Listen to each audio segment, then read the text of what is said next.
Hi friends, summer వచ్చిందంటే మొదలండి వడియాలు పట్టడంలో అందరూ బిజీగానే ఉంటారు కదండి. గుమ్మడి వడియాలు, పిండి వడియాలు, ఎన్నో రకరకాల వడియాలు.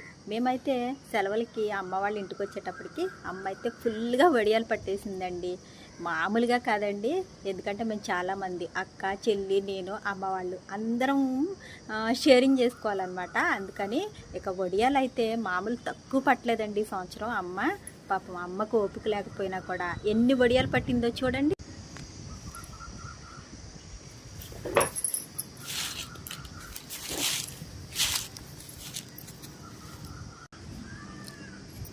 చూడండి ఎన్ని వడియాలు పట్టేసిందనమాట. మేము అంతే కష్టపడకూడదని చెప్పి అమ్మకు ఓపిక లేకపోయినా చాలా కష్టపడి వడియాలు అయితే పట్టించేసిందండి. ఆఖరికి ఎవరిని వదలలేదు. మా అమ్మాయి, మా తమ్ముడు అందరూ కలిసి కష్టపడి మేము వచ్చేటప్పటికైతే వడియాలు పట్టేశారండి.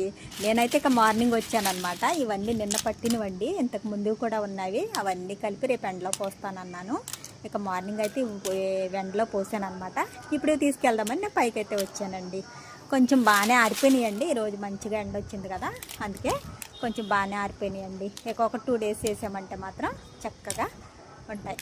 ఇక అమ్మ వడియాలు పట్టిందంటే వీటి టేస్ట్ అస్సలు చెప్పలేమండి, చాలా బాగుంటాయి. మా పిల్లలైతే ఒట్టి వడియాలు వేయించుకుని తినేస్తారండి. ఈ వడియాలు కూడా మా వాళ్ళు 1 month కూడా రానివ్వరు అనమాట, అంత ఫాస్ట్గా తినేస్తారండి.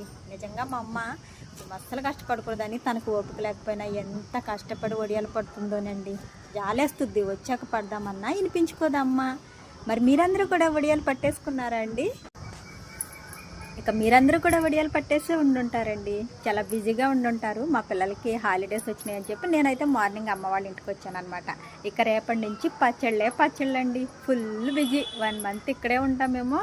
ఇక పచ్చళ్ళు, టూరింగ్స్ ఇవన్నీ చాలా బిజీగా ఉంటామండి. Okay, bye.